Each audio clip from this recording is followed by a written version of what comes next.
विधानसभा चुनावों में जीत के बाद अब बीजेपी की राष्ट्रपति चुनाव पर टिकी नजर। एनडीए के 32 सहयोगियों को आज भोज और बैठक का न्योता। पीएम मोदी करेंगे बैठक की अध्यक्षता। बीजेपी अध्यक्ष अमित शाह खुद फोन कर एनडीए के सहयोगियों को उन्होंने बैठक का न्योता दिया। शिवसेना प्रमुख उद्धव समेत सभी सहयोगियों के शिरकत करने की खबर। राष्ट्रपति पद के लिए आडवाणी के साथ साथ बीजेपी सुमित्रा महाजन, द्रौपदी मुर्मू और सुषमा स्वराज जैसे नामों पर विचार कर सकती है। सूत्रों के मुताबिक पीएम मोदी ही लेंगे अंतिम फैसला। उपराष्ट्रपति के लिए बीजेपी वेंकैया नायडू और एसएम कृष्णा के नाम पर कर सकती है विचार। इस फैसले में दक्षिण में पैठ बनाने की हो सकती है कोशिश। 25 जुलाई 2017 तक हो जाना है नए राष्ट्रपति का चुनाव। इस बीच बीजेपी ने सीएम योगी, सीएम मनोहर पर्रिकर और डिप्टी सीएम केशव प्रसाद मौर्य को लोकसभा की सदस्यता से इस्तीफा देने से रोका।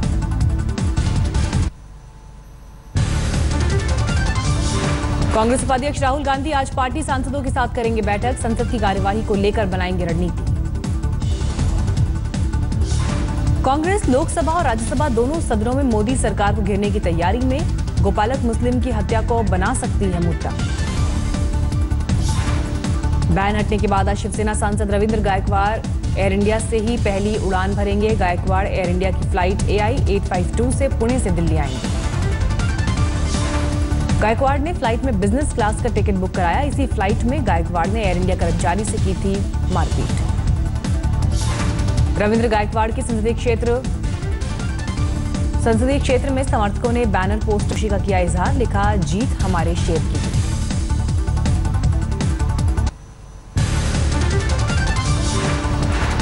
चुनाव आयोग ने तमिलनाडु के राधाकृष्णन नगर में उपचुनाव की प्रक्रिया रद्द की। 12 अप्रैल को होना था मतदान। 11 पेज के आदेश में आरोपों पर लगाई मोहर। लिखा, हालात ऐसे हैं जिसमें निष्पक्ष चुनाव अभी संभव नहीं। AIADMK के महासचिव दिनाकरण ने मतदाताओं की खरीद फरोख्त के आरोपों को किया खारिज। हैदराबाद पुलिस ने बीजेपी विधायक राजा सिंह के खिलाफ दर्ज किया मुकदमा। 5 अप्रैल को राम मंदिर निर्माण को लेकर दिया था भड़काऊ बयान। हम तो कई वर्षों से ये दिन की प्रतीक्षा कर रहे हैं कि कब तुम गद्दार सर उठाए और हम तुम्हारे सर कलम कर दें। बीजेपी विधायक राजा सिंह ने राम मंदिर निर्माण को लेकर ये तक कह दिया कि वो इसके लिए जान दे भी सकते हैं और ले भी सकते हैं। दिल्ली में पीएम मोदी से मिले यूपी के सीएम योगी। 1 घंटे की मुलाकात में किसानों की कर्ज माफी के बारे में दी जानकारी। अंतर्राज्यीय परिषद की 11वीं बैठक में यूपी के सीएम योगी का बयान। कहा, राज्य के विकास के लिए केंद्र से और ज्यादा फंड की जरूरत। अंतर्राज्यीय परिषद की बैठक में अहम फैसला। राज्यपाल की भूमिका, केंद्र राज्य संबंध, कानून व्यवस्था जैसे मुद्दों पर हुई चर्चा। अंतर्राज्यीय परिषद की बैठक से पहले योगी ने बीजेपी अध्यक्ष अमित शाह से की मुलाकात। प्रदेश में बीजेपी अध्यक्ष पद के चेहरे को लेकर हुई बात। अंतर्राज्यीय परिषद की बैठक के बाद यूपी के सीएम योगी ने राजनाथ सिंह से अलग से की मुलाकात। कानून व्यवस्था समेत हाईवे पर शराबबंदी के मुद्दे पर चर्चा। सीएम योगी आदित्यनाथ आज कालिदास मार्ग पर उत्तराखंड के मुख्यमंत्री त्रिवेंद्र सिंह रावत से करेंगे मुलाकात। दोनों राज्यों के संपत्ति बंटवारे पर होगी चर्चा। सीएम योगी की आज फिर 4 विभागों के अधिकारियों के साथ होगी समीक्षा बैठक। समाज कल्याण, अल्पसंख्यक पिछड़ा वर्ग और महिला कल्याण विभाग देंगे प्रेजेंटेशन। यूपी में सत्ता बदलने के साथ ही नौकरशाही में बड़ा फेरबदल होने की संभावना। सूत्रों के मुताबिक डीजीपी, मुख्य सचिव, गृह सचिव समेत तमाम अहम पदों पर फेरबदल संभव। सूत्रों के मुताबिक योगी सरकार ने फेरबदल के लिए तैयार की 200 से ज्यादा अधिकारियों की सूची। बड़े पैमाने पर बदले जा सकते हैं डीएम और एसपी।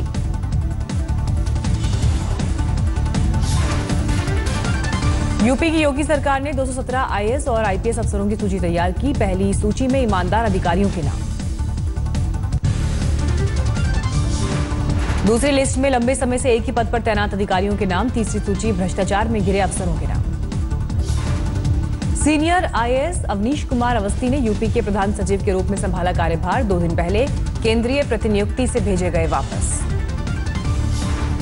योगी सरकार अर्धकुंभ को लेकर जल्द बुला सकती है कैबिनेट बैठक। पहली बार यूपी में लखनऊ से इलाहाबाद में हो सकती है कैबिनेट मीटिंग।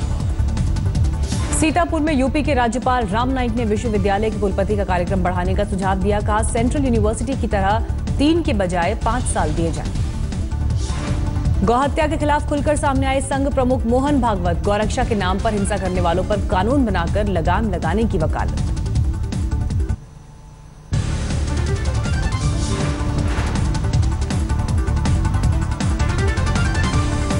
बदली हो यानी उसका कानून हो, ये बात सरकार के अधीन है। संपूर्ण अलवर में गौपालक मुस्लिम की हत्या के विरोध में एसपी नेता आजम खान ने लौटाया गाय बछड़ा। शंकराचार्य श्री अधोक्षानंदा ने दिया था भेंट। यूपी के लखीमपुर खीरी में 11 अप्रैल को हनुमान जयंती की दिखी अनोखी तैयारी। 5000 लोगों ने निकाली बाइक रैली। लखीमपुर खीरी में हनुमान जयंती की तैयारी में विधायक योगेश वर्मा हुए मस्त। भक्तों के साथ खूब झूमे। गौहत्या पर गरमाई सियासत के बीच अयोध्या में एक गाय चर्चा के केंद्र में आई। सरयू नाम की गाय के रंगमहल मंदिर में परिक्रमा की तस्वीरों ने चौंकाया।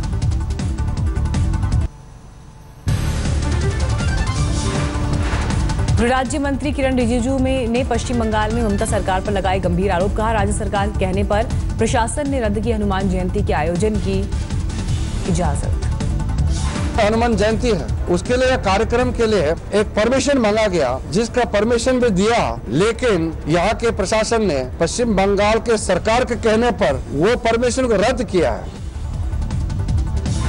किरण रिजिजू ने ममता सरकार को दी नसीहत। बोले, धार्मिक संस्थाओं और सांस्कृतिक कार्यक्रमों की करें इज्जत। रामनवमी का जुलूस निकालने पर बीजेपी कार्यकर्ताओं पर केस दर्ज कराने की बात कही। किरण रिजिजू का आरोप, ममता सरकार समाज कल्याण की बजाय राजनीतिक एजेंडे के तहत करती है काम। किरण रिजिजू बोले, पश्चिम बंगाल सरकार केंद्र की योजनाओं को राज्य में लागू करने से करती है परहेज।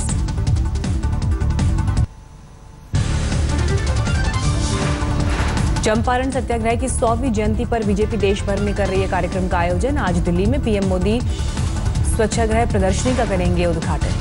आज बीजेपी ने महात्मा गांधी पर एक क्विज प्रतियोगिता का किया आयोजन। अगले 30 महीने तक जारी रहेगी प्रतियोगिता। राष्ट्रपति प्रणब मुखर्जी ने देश की विकास यात्रा में आधार को बताया ऐतिहासिक घटना। कैशलेस को बढ़ावा देने के लिए लकी ग्राहक का ड्रॉ निकालने के लिए हुआ था कार्यक्रम। राष्ट्रपति प्रणब मुखर्जी ने कैशलेस सोसाइटी को बढ़ावा देने के लिए मोदी सरकार की सराहना। भारत दौरे पर आई बांग्लादेश के प्रधानमंत्री शेख हसीना ने राष्ट्रपति प्रणब मुखर्जी से की मुलाकात। दिल्ली में एमसीडी चुनाव के लिए सभी पार्टियों ने लगाया जोर। बीजेपी रविवार से विजय विकास यात्रा शुरू की। दिल्ली बीजेपी अध्यक्ष मनोज तिवारी ताबड़तोड़ प्रचार में जुटे। आज सागरपुर ईस्ट इलाके में करेंगे रोड शो।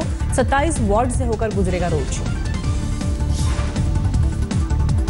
दिल्ली के सीएम अरविंद केजरीवाल आज एमसीडी चुनाव में प्रचार का करेंगे आगाज। करीब 2 दर्जन जनसभाओं की बनी रणनीति। पूर्व बीजेपी पार्षद निकी सिंह निर्दलीय न्यू अशोकनगर से मैदान में उतरे। बीजेपी से टिकट न मिलने के बाद भरा था पर्चा। बिहार के मुख्यमंत्री नीतीश कुमार भी दिल्ली के दंगल में उतरे। वसंत कुंज से जेडीयू उम्मीदवार धर्मवीर के लिए किया प्रचार। एमसीडी के प्रचार में अभिनेताओं का भी लिया जा रहा है सहारा। हरिनगर वार्ड से बीएसपी प्रत्याशी नेहा चोखर ने अभिनेता चंद्रचूड़ सिंह के साथ मांगा वोट। मिट्टी घोटाले के आरोप को लालू ने बताया परिवार को बदनाम करने की साजिश। सुशील मोदी को बताया घोटालेबाज। दिल्ली के द्वारका स्थित इस्कॉन मंदिर के एक कार्यक्रम में पहुंची बीजेपी सांसद हेमा मालिनी। गाया भजन।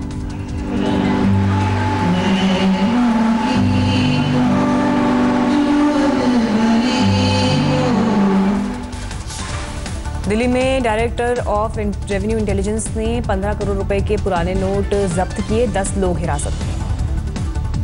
मुंबई के वकोला में सिर फिरे आशिक ने नाबालिग लड़की का गला रेत कर की हत्या। पुलिस ने किया गिरफ्तार।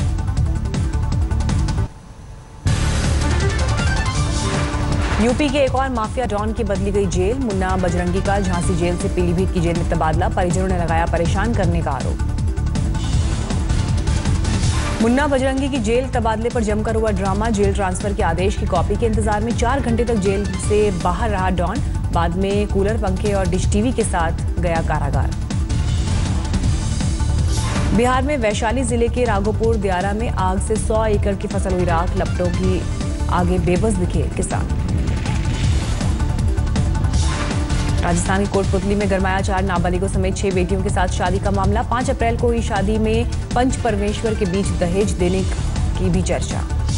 कोटपुतली की एक फैक्ट्री में चाय की दुकान चलाने वाले पर है आरोप। 6 बेटियों की शादी में दिया 1,51,00,000 का दहेज, वीडियो वायरल।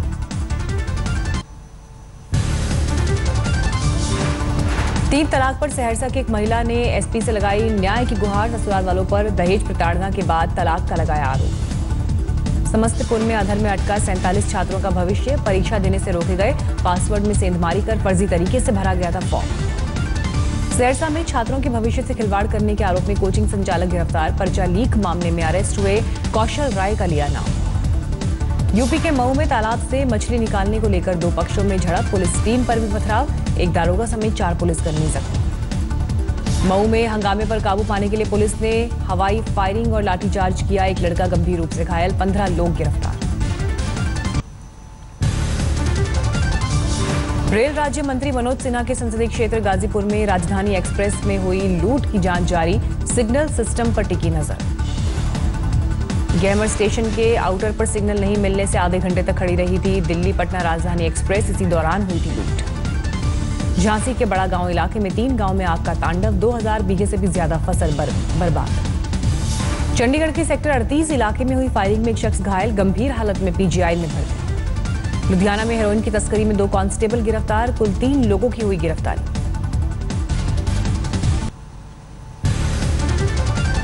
गाजियाबाद के सिहानी इलाके में हैरान करने वाली तस्वीर सीसीटीवी में कैद। कुछ लोगों ने घेर कर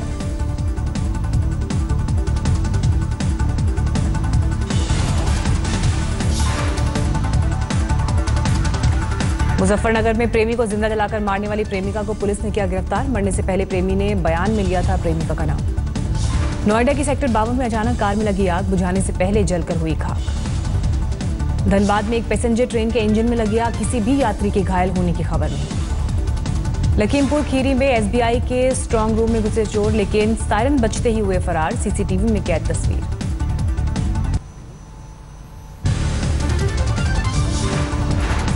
आईपीएल को रोमांचक मुकाबले में मुंबई ने कोलकाता को दी मात, 4 विकेट से दी मात। कोलकाता ने मुंबई के सामने रखी थी 179 की चुनौती, 1 गेंद रहते जीता मुंबई। मुंबई के लिए नीतीश राणा ने खेली तूफानी पारी, 29 गेंद पर जड़ा अर्धशतक। हार्दिक पांड्या ने 11 गेंदों पर बनाए 29 रन। पार्थिव पटेल ने खेली 30 रन की पारी। कोलकाता की तरफ से मनीष पांडे ने बनाए सबसे ज्यादा 81 रन, लीन ने 32 रन बनाए।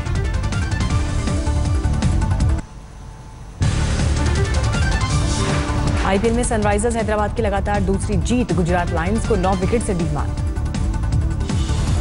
गुजरात लायंस ने जीत के लिए रखा था 136 रन का लक्ष्य। हैदराबाद ने 4 ओवर 3 गेंद रहते जीता मैच। हैदराबाद की जीत में हीरो रहे कप्तान डेविड वार्नर, 45 गेंद पर तूफानी 76 रन बनाकर नाबाद रहे। अफगानिस्तान के फिरकी गेंदबाज राशिद खान बने man of the match, 4 over में 19 रन देकर 3 विकेट चटकाए। आज इंदौर में किंग्स 11 पंजाब का रॉयल चैलेंजर्स बैंगलोर से मुकाबला, रात 8 बजे खेला जाएगा मैच।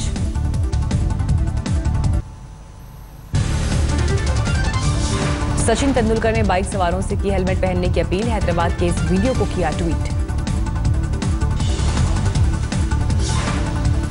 अच्छा, एक प्रॉमिस करो, नेक्स्ट टाइम हेलमेट डालोगे, okay? It's dangerous for you ना, लाइफ प्रेशियस है बहुत। अब बुधवार को होगी बीसीसीआई एसडीएम की बैठक। प्रशासकों की समिति भी उसी दिन बीसीसीआई पदाधिकारियों की करेगी बैठक। आईसीसी के लिए बीसीसीआई के प्रतिनिधि के नाम पर प्रशासकों की कमेटी ने सुप्रीम कोर्ट से मांगा है सुझाव। सोमवार को होनी है सुनवाई। अमृतसर में स्वर्ण मंदिर पहुंचे रेसलर खली, वहां गुरबाणी सुनी और नतमस्तक हुए।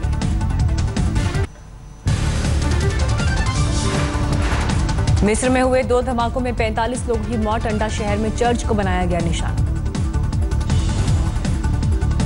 मिस्र के अलेक्जेंड्रिया में कैथेड्रल चर्च के पास भी हुआ धमाका, सामने आया सीसीटीवी फुटेज। हमलावर दिखाई दिया। 2 धमाकों के बाद मिस्र में लगा आपातकाल। कैथेड्रल चर्च के पास कल हुए धमाके में 16 लोगों की हुई मौत, जबकि 41 हुए घायल। सीरिया में विद्रोहियों के कब्जे वाले डेरा प्रांत पर बमबारी का वीडियो आया सामने। फाइटर प्लेन और हेलीकॉप्टर से गिराए गए बम। सोमालिया के मोगादिशु में मिलिट्री बेस के बाहर कार बम धमाका, 15 लोगों की गई जान।